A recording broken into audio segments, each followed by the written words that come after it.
जिसके बाद युवक ने घर आकर घाव को धो दिया, लेकिन फिर उसकी अचानक से हालत बिगड़ गई। युवक कुत्तों जैसी हरकतें कर रहा था, जीभ बाहर निकालकर वो लोगों को काटने के लिए दौड़ रहा था। ये पूरा मामला क्या है, आइए आपको बताते हैं। दरअसल उत्तर प्रदेश के अलीगढ़ से आई ये खबर सिर्फ एक युवक की बीमारी की कहानी नहीं है, बल्कि हमारी जागरूकता की कमी पर भी एक गंभीर सवाल है। एक मामूली से दिखने वाला कुत्ते का काटना कुछ ही घंटों में ऐसा खौफनाक रूप ले सकता है, ये शायद किसी ने सोचा भी नहीं होगा। अलीगढ़ के खैर तहसील के उटवारा गांव में रहने वाले 23 साल के राम कुमार उर्फ रामू को एक आवारा कुत्ते ने पैर में काट दिया। घाव हल्का था, दर्द ज्यादा नहीं था, इसीलिए रामू ने इसे गंभीरता से नहीं लिया। घर जाकर घाव को साबुन से धोया, फिर गांव में प्रचलित तौर तरीके के हिसाब से उसके घाव पर उसने मिर्च लगा दी। थोड़ी बहुत देखभाल की और तय किया कि अगले दिन अस्पताल जाकर इंजेक्शन लगवा लेंगे, लेकिन यही कल उसकी जिंदगी का सबसे खतरनाक मोड़ बन गया। रामू ने परिजनों से कहा कि अगले दिन खैर सामुदायिक स्वास्थ्य केंद्र पर जाकर एंटी रेबीज इंजेक्शन लगवा लेंगे। फिर उसकी रात तो नॉर्मल कटी और कोई असामान्य लक्षण भी नहीं दिखे, लेकिन अगले दिन सुबह रामू नहाया, खाना खाया और सीएचसी जाने की तैयारी ही कर रहा था। दोपहर करीब 2 बजे काटने के महज 18 घंटे बाद रामू की हालत अचानक से बिगड़ने लगी। चीखना, चिल्लाना, जीभ बाहर निकालना, कुत्तों जैसी आवाजें तक निकालना और लोगों को काटने की कोशिश, साथ ही खुद को काटने की कोशिश भी ये करने लगा।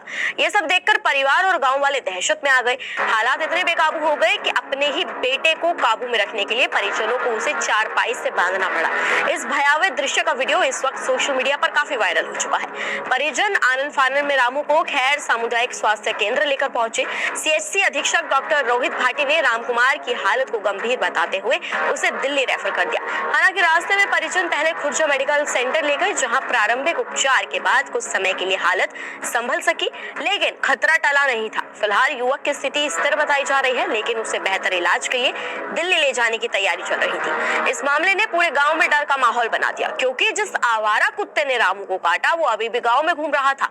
ग्रामीण प्रशासन से मांग कर रहे हैं कि आवारा कुत्तों को तुरंत पकड़ा जाए और वैक्सीनेशन अभियान चलाया जाए, ताकि कोई और इस खतरे का शिकार न बने।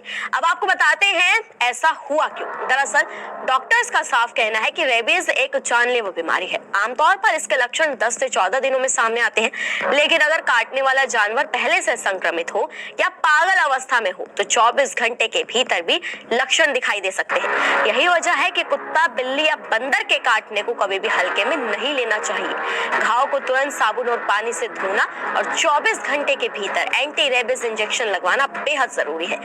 समय पर एंटी रेबीज इंजेक्शन ना लगवाने पर वायरस शरीर में तेजी से फैलकर दिमाग, नर्वस सिस्टम और हृदय पर हमला करता है। ये जानलेवा भी हो सकता है। आज पेशेंट जो है आज इमरजेंसी में लगभग 12:30 बजे राम कुमार सनौ नेपाल से ग्राम उटवारा खैर से जो इमरजेंसी में लाया गया है, जिसमें संबंधियों द्वारा बताया गया है कि इनको कल शाम को कुत्ते ने काटा है और उसके बाद से आज सुबह इनका जो व्यवहार है वो थोड़ा कुछ अलग है।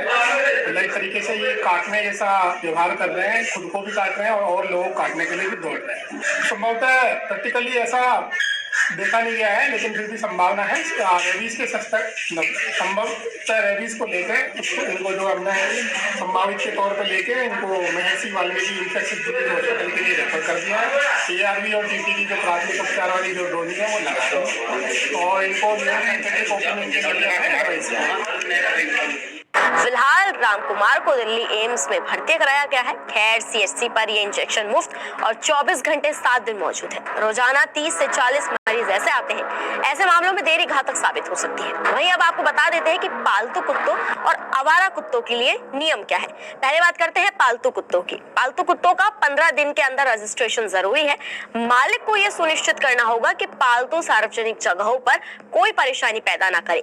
मालिक को लिखित में जानकारी देनी होती है कि पालतू से किसी को कोई नुकसान नहीं होगा। वहीं पालतू कुत्ते के लिए लाइसेंस लेना भी अनिवार्य होता है। अब बात करते हैं आवारा कुत्तों के नियमों के लिए। तो आपको बता दें एबीसी प्रोग्राम यानी नसबंदी और रेबीज वैक्सीनेशन जरूरी है। नगर निकाय आवारा कुत्तों की आबादी नियंत्रित करने के लिए एनिमल बर्थ कंट्रोल रूल्स 2023 लागू करें। यूपी में 2023 से 2025 के दौरान 2.84 लाख आवारा कुत्तों का नसबंदी और टीकाकरण हुआ। पशु कल्याण विभाग बोर्ड ऑफ इंडिया की ओर से निर्धारित दिशा निर्देशों का पालन करना होगा। अब आपको ये भी बता देते हैं कि कुत्ते के काटने पर ना करें इलाज में बिल्कुल भी देरी, नहीं तो वो कौन से 10 लक्षण ऐसे हैं जो हो सकते हैं आपके लिए जानलेवा। शरीर में तेज दर्द होना, काटने वाली जगह पर झुनझुनी होना, बुखार आना, चिड़चिड़ापन होना, लकवा मार देना, लार या आंसू ज्यादा बहना, तेज आवाज से आपको गुस्सा आना, बोलने में तकलीफ, किसी पर भी हमला कर देना, हवा और पानी से डर लगना, ये वो लक्षण है जिनके दिखने पर आप बिल्कुल भी देरी ना करें। ये घटना सिर्फ अलीगढ़ की नहीं है, ये पूरे देश के लिए चेतावनी है। सवाल सिर्फ आवारा कुत्तों का नहीं बल्कि हमारी लापरवाही का भी है। क्या हम आज भी थोड़ा सा घाव है कहकर जिंदगी को दांव पर लगाने को तैयार है? और क्या प्रशासन तभी जागेगा जब कोई हादसा सुर्खी बन जाएगा? यही इस खबर का सबसे बड़ा और सबसे डरावना सवाल है। फिलहाल इस पर आपकी क्या राय है? कमेंट सेक्शंस में हमें जरूर बताएं।